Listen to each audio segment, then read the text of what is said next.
Bonjour et bienvenue au webinaire DeepSide qui va concerner aujourd'hui l'opposition et les services de veille. Il sera présenté par moi-même, Tanguy Guérénic et Yann Bertram. Nous allons d'abord voir le contexte particulier de cette année avec la loi Pacte et ses différentes mesures. Ensuite, on fera un focus sur l'opposition et on enchaînera sur les services de veille et enfin conclure. D'abord, le contexte. La loi Pacte a été promulguée le 22 mai 2019. Elle concerne donc le plan d'action pour la croissance et la transformation des entreprises. Concernant les brevets, il y a 4 dates importantes à retenir. Tout d'abord, le 10 janvier 2020, il y a eu un allongement de la durée du certificat d'utilité. De 6 ans, maintenant il est passé à 10 ans, et la possibilité de transformer en demande de brevet. Ensuite, le 1er avril 2020, il y a une création d'une nouvelle procédure d'opposition de brevet devant l'INPI. C'est ce qu'on va voir juste après. Lors d'un prochain webinar, nous vous présenterons le point suivant. Il s'agit de l'introduction du critère d'activité inventive dans l'examen du brevet. Enfin, le dernier point important de cette année sera le 1er juillet 2020, qui concernera la création d'une demande provisoire, ce qui permettra d'obtenir une date de dépôt avec un minimum d'informations. Nous allons donc faire le focus sur l'opposition. Donc pour mémoire, je vous ai remis les étapes essentielles d'un dépôt de brevet en France jusqu'à sa délivrance. Donc il y a 3 phases essentielles, la phase de dépôt,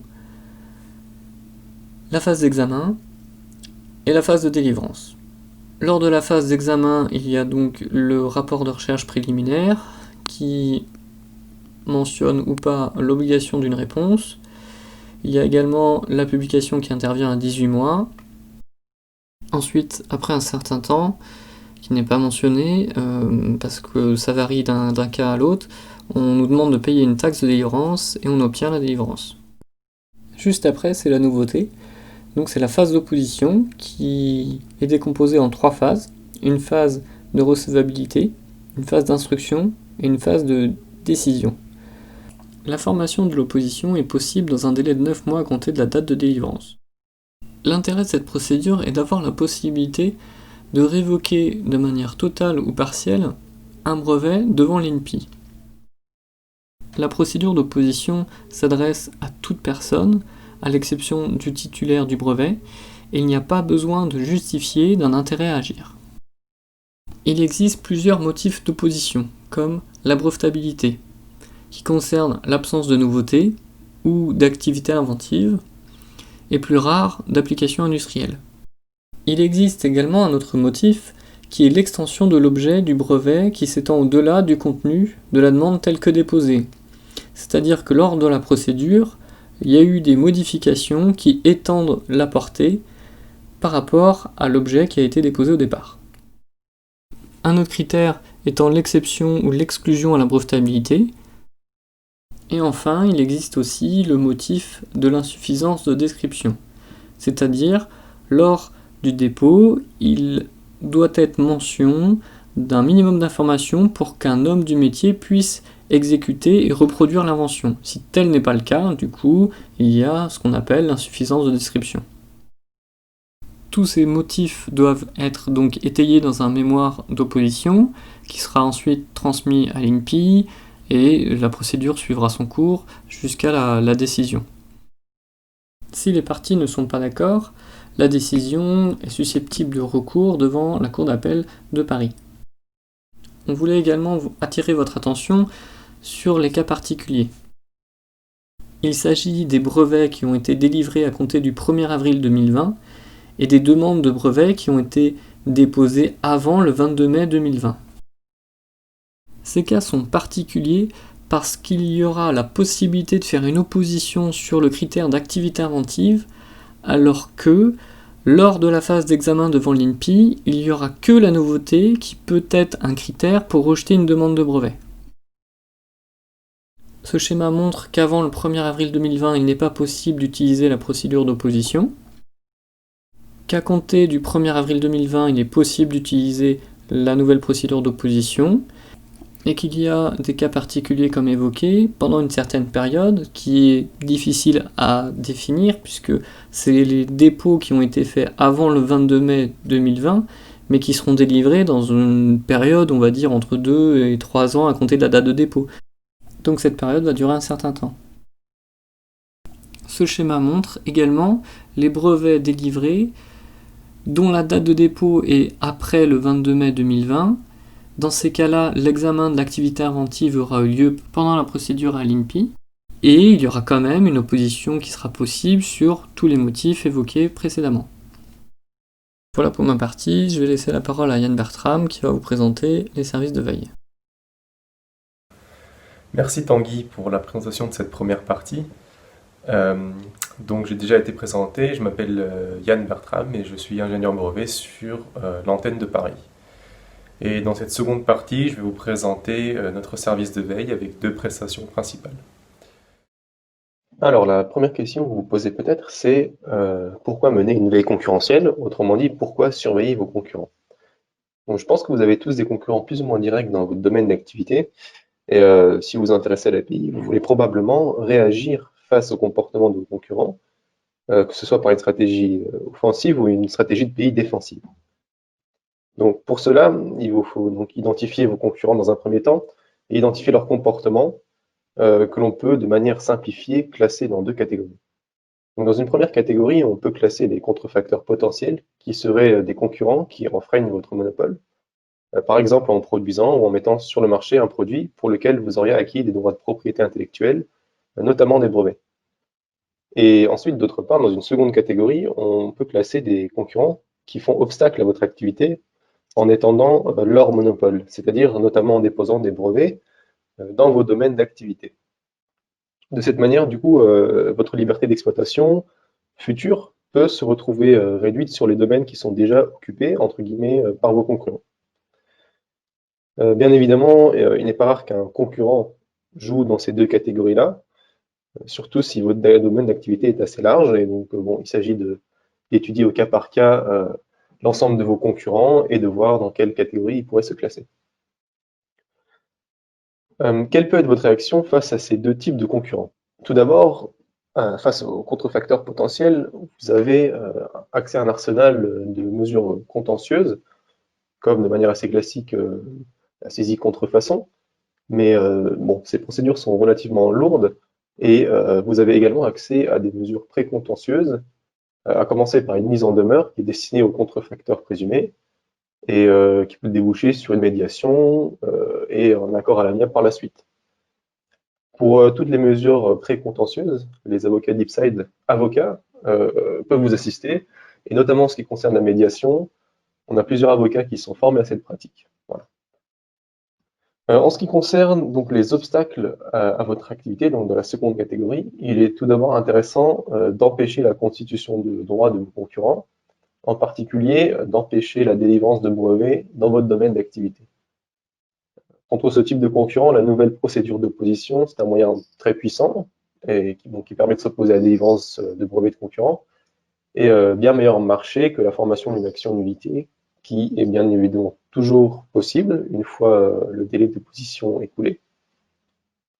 Et pour finir, face à ces concurrents de la seconde catégorie, bien évidemment, le dialogue est aussi de mise, et notamment pour la négociation de licences croisées et de licences exclusives lorsque la situation s'y prête.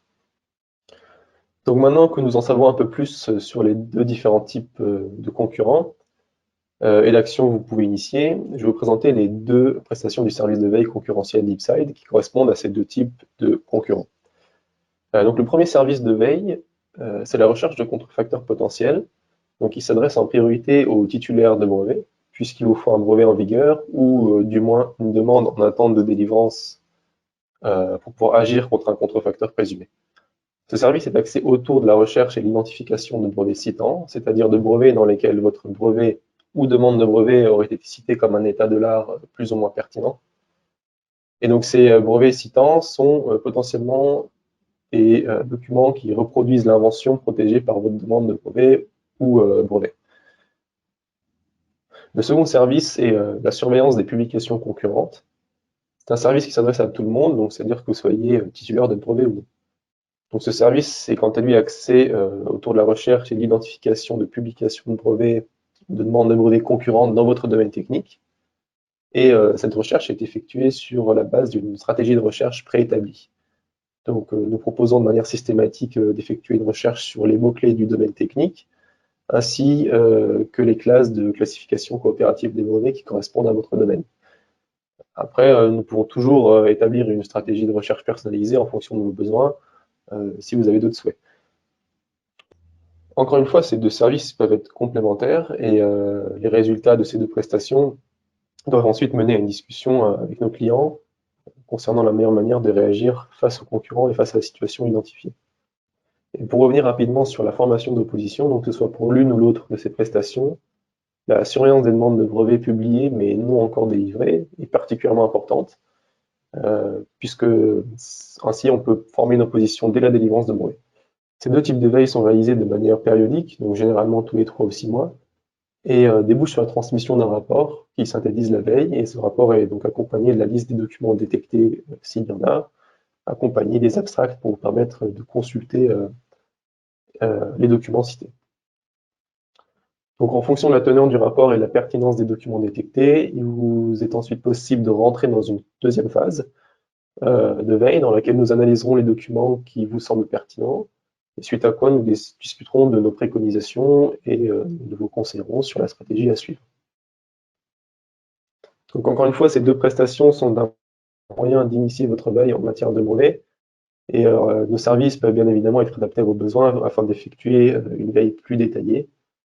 Donc pour ça, vous pouvez évidemment nous contacter, et notamment si vous décidez d'activer une veille non seulement sur une demande ou un brevet, mais sur toute une famille de brevets, voire éventuellement sur tout un portefeuille de brevets. Donc pour finir, je vous présenterai très rapidement la tarification de ces deux prestations. Donc, comme je vous l'ai indiqué, ces deux prestations sont une entrée en matière en termes de veille concurrentielle, ce qui nous permet de proposer des tarifs relativement accessibles à nos clients. Donc en fonction de la périodicité choisie, les tarifs de surveillance de publication concurrente varient légèrement. Par défaut, vous pouvez opter pour une recherche semestrielle à 490 € hors taxe pour la surveillance de publication concurrente, ou une recherche trimestrielle pour 690 € hors taxe. Donc ce tarif est entendu pour un an de veille, donc ça dit respectivement 2 ou 4 rapports annuels. Pour la recherche de contrefacteurs potentiels, généralement nous ne proposons qu'une recherche semestrielle à 291 € hors taxe. Encore une fois, bien évidemment, si vous décidez de mener une recherche selon une périodicité différente, nous pouvons vous fournir un devis correspondant. Voilà, j'espère que vous y voyez un petit peu plus clair sur la pertinence d'effectuer une veille en matière de brevet. Donc n'hésitez pas à revenir vers nous pour discuter de votre cas particulier, de voir quel accompagnement vous correspond le mieux, et puis éventuellement pour lancer l'une ou l'autre, voire les deux, des deux prestations. Donc je vais conclure sur la première partie de ce webinaire. Donc il y a plusieurs informations à retenir. Bon, premièrement, évidemment, la création de la nouvelle procédure d'opposition en France devant l'INPI, de manière assez similaire à ce que l'on connaît déjà en Europe. Cette nouvelle procédure d'opposition concerne les brevets délivrés à partir du 1er avril 2020, c'est-à-dire qu'il est déjà à présent possible de former une opposition pendant 9 mois à compter de la délivrance d'un brevet français délivré à partir du 1er avril. Donc. Il existe 4 motifs d'opposition principaux. Donc, pour rappel, l'absence de nouveautés, d'activités inventives ou d'applications industrielles, l'extension de l'objet du brevet au-delà du contenu tel que déposé, les exceptions et les exclusions de la brevetabilité, et ainsi que l'insuffisance de description. Pour finir, attention aux demandes délivrées à partir du 1er avril 2020 et déposées avant le 22 mai 2020. Ces demandes n'auront pas été soumises à l'examen de l'activité inventive. Cependant, si ces demandes sont délivrées, il pourrait être fait opposition pour absence d'activité inventive. Donc ensuite, je vous ai présenté dans une seconde partie les solutions en matière de veille concurrentielle qu'Ipsight vous propose. Donc, il s'agit de deux prestations principales, la recherche de contrefacteurs et la surveillance des publications concurrentes. Donc cette première prestation permet d'engager une stratégie pays défensive, c'est-à-dire de défendre votre monopole contre les concurrents potentiellement contrefacteurs.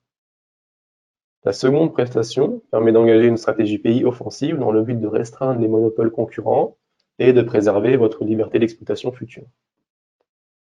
Et donc pour finir, et pour faire le lien avec la première partie que vous a présentée Tanguy, La surveillance des publications concurrentes, mais également dans une moindre mesure la recherche de contrefacteurs, sont des outils pour former des oppositions, car ces prestations vous permettent de surveiller les brevets en cours de délivrance et de réagir rapidement après la délivrance pour faire opposition dans le délai de 9 mois. Voilà, donc c'est tout pour aujourd'hui. Je vous remercie pour votre attention et pour l'intérêt que vous avez porté à ce webinaire. Nous espérons que ce webinaire vous aura convaincu de la pertinence de mener une veille concurrentielle en matière de brevets et nous nous tenons à votre disposition pour discuter de vos besoins et tout particulièrement pour vous conseiller sur l'opportunité de former une opposition à un brevet délivré en France depuis le 1er avril de cette année. Donc vous pouvez nous joindre par email et téléphone comme d'habitude aux coordonnées affichées sur cette dernière slide. Et vous pouvez également profiter de notre présence pendant quelques minutes à la fin de cette présentation pour poser vos questions via l'outil questions du webinaire. Donc encore une fois, merci pour votre attention. À bientôt pour de nouveaux webinaires.